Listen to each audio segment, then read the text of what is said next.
नमस्कार दोस्तों, एक बार फिर से आप सभी दोस्तों का आपके अपने YouTube channel you and VDP पर बहुत बहुत स्वागत है। दोस्तों, दिन भर के मुख्य समाचार हैं, बड़ी खबरें हैं, फटाफट अंदाज में आगे इसी वीडियो में जानेंगे।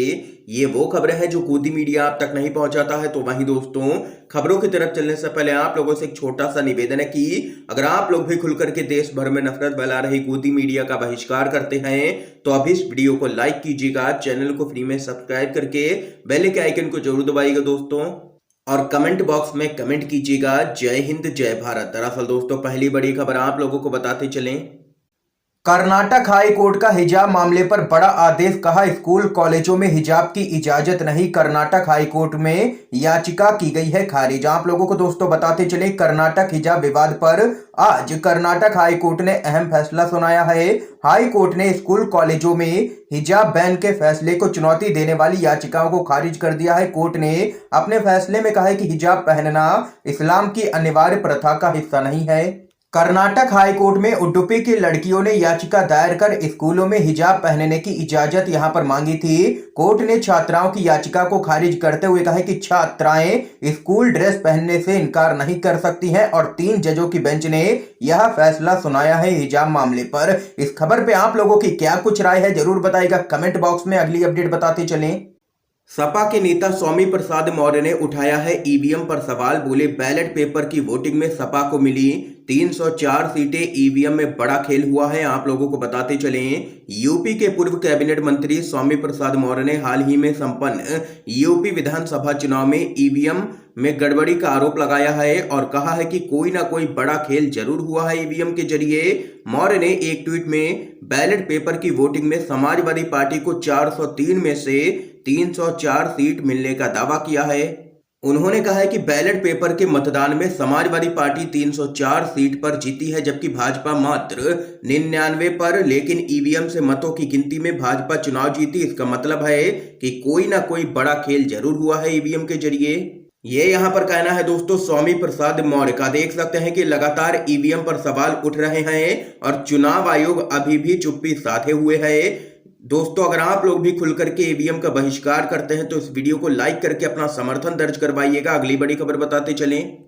ओम प्रकाश राजभर का नया दावा, बोले 122 सीटों पर भाजपा ने तय किए बसपा के प्रत्याशी, एक कार्यालय में तय हुए नाम तो दूसरे में मिले हैं सिंबल। आप लोगों को बताते चले, यूपी चुनाव के नतीजों के बाद लगातार बसपा और ओवैसी की पार्टी पर भाजपा की बी टीम होने के आरोप लग रहे हैं और आंकड़ों से भी यही नजर आ रहा है कि बसपा और ओवैसी की पार्टी ने मिलकर के सीधे तौर पर यहां पर समाजवादी पार्टी को यूपी के चुनाव में नुकसान पहुंचाया है। और एक बार फिर से सोहेलदेव भारतीय समाज पार्टी के अध्यक्ष ओम प्रकाश राजभर ने यूपी विधानसभा चुनाव में हार मिलने के बाद एक नया बयान दे दिया है। उनका कहना है कि पूर्वांचल की 122 सीटों पर प्रत्याशियों के नामों पर निर्णय बीजेपी कार्यालय में हुआ जबकि उन्हें सिंबल बीएसपी कार्यालय में दिया गया।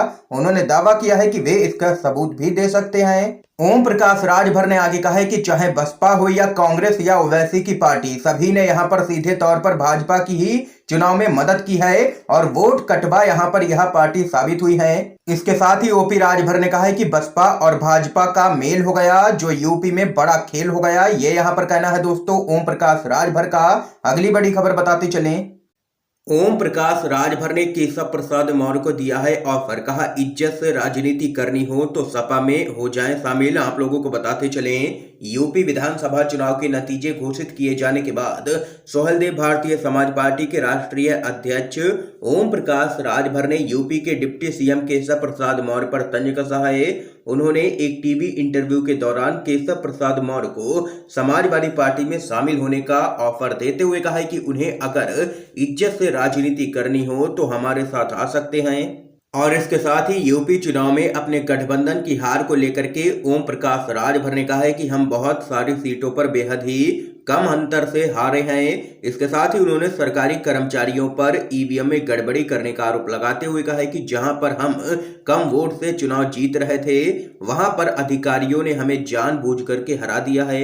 इसके साथ ही वाराणसी में एक भी सीट न जीतने को लेकर के जब ओपी राजभर से सवाल किया गया तो उन्होंने बीजेपी पर आरोप लगाते हुए कहा है कि इन्होंने गरीब जनता को करोड़ों रुपए की लालच देकर के वोट खरीद लिया। इनके मंत्री प्रदेश में पैसा बांट रहे थे। ओपी राजभर ने सरकार पर निशाना साधते हुए कहा है कि इन्होंने सरकारी मशीनरी का खुलेआम दुरुपयोग करके हमें हराया है और चुनाव आयोग भी इनके साथ मिला हुआ है। ये यहाँ पर ओम प्रकाश राजभर ने जोरदार हमला किया है भाजपा पर और केशव प्रसाद मौर्य को सपा ज्वाइन करने का ऑफर दे दिया है। इस बीच एक और बड़ी खबर आ रही है सामने। एक बार फिर से किसान आंदोलन की तैयारी में 21 मार्च को देशव्यापी विरोध प्रदर्शन करेगा संयुक्त किसान मोर्चा। जी हां दोस्तों, संयुक्त किसान मोर्चा 21 मार्च को देशव्यापी विरोध प्रदर्शन करने जा रहा है। मोर्चा ने कहा है कि लखीमपुर खीरी कांड में सरकार की भूमिका और किसानों के आंदोलन को दिए गए आश्वासनों के साथ विश्वासघात को लेकर के यह प्रदर्शन पूरे देश में किया जाएगा और इसके साथ ही 11 से 17 अप्रैल तक एमएसपी गारंटी सप्ताह मनाएंगे किसान। विश्वासघात के खिलाफ 21 मार्च को होगा देशव्यापी प्रदर्शन। संयुक्त किसान मोर्चा ने किया है बड़ा ऐलान। एक और बड़ी खबर बताते चलें आप लोगों को दोस्तों। यूपी चुनाव में निराशाजनक प्रदर्शन के बाद आरएलडी ने अपनी सभी यूनिट भंग की समीक्षा के लिए बनाई है 3 सदस्यीय कमेटी।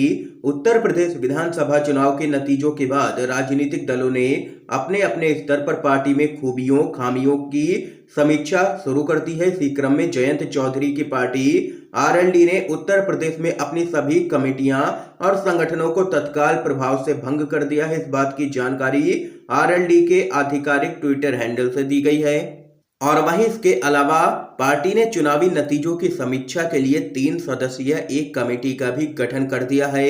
इस बीच एक और बड़ी खबर आ रही है सामने निकल के दोस्तों। यूपी में बीजेपी के सत्ता में वापस आने पर एक शख्स ने जलाए हैं अपने सभी सर्टिफिकेट। कहा इस सरकार में नौकरी मिलने की कोई भी उम्मीद नहीं बची है। आप लोगों को बताते चले एक विचित्र घटना में एक 32 वर्षीय व्यक्ति ने मैनपुरी जिले की करहल क्षेत्र में हाई स्कूल और इंटरमीडिएट के अपने शैक्षणिक प्रमाण पत्र जला दिए हैं। दरअसल व्यक्ति ने पहले कहा था कि उत्तर प्रदेश में बीजेपी के सत्ता में आने के बाद उसे नौकरी मिलने की कोई भी उम्मीद नहीं है। आप लोगों को बताते चलें सोशल मीडिया पर जो वीडियो वायरल हो रहा है उसमें वह व्यक्ति कह रहा है कि मुझे उम्मीद थी कि अखिलेश यादव सरकार बनाएंगे और मुझे नौकरी मिलेगी, लेकिन बीजेपी एक बार फिर से सत्ता में लौट आई है। उन्होंने कहा है कि अगले 5 वर्षों में वह अधिक उम्र के हो जाएंगे और सरकारी नौकरियों के लिए अयोग्य हो जाएंगे। उन्होंने कहा है कि मैं चुनाव परिणामों से परेशान था और हताशा में मैंने अपने शैक्षणिक प्रमाण पत्र जला दिए हैं क्योंकि अब इनका कोई भी काम नहीं रह गया है। इस सरकार से नौकरी की कोई भी उम्मीद नहीं है। तो ये तो हाल है दोस्तों यूपी के नौजवानों का। इस समय की आज की सभी बड़ी खबरें थी, मुख्य समाचार थे जो हमने आप लोगों तक पहुंचाए हैं UNVDB के माध्यम से। इन खबरों पर आप लोगों की क्या कुछ राय है जरूर बताइएगा कमेंट बॉक्स में कमेंट करके। वीडियो अगर पसंद आया हो तो लाइक कीजिएगा, ज्यादा से ज्यादा इस वीडियो को शेयर कीजिएगा ताकि आप सभी के दोस्त भी मुख्य समाचारों को जान सकें। वीडियो देखने के लिए आप सभी दोस्तों का बहुत बहुत धन्यवाद।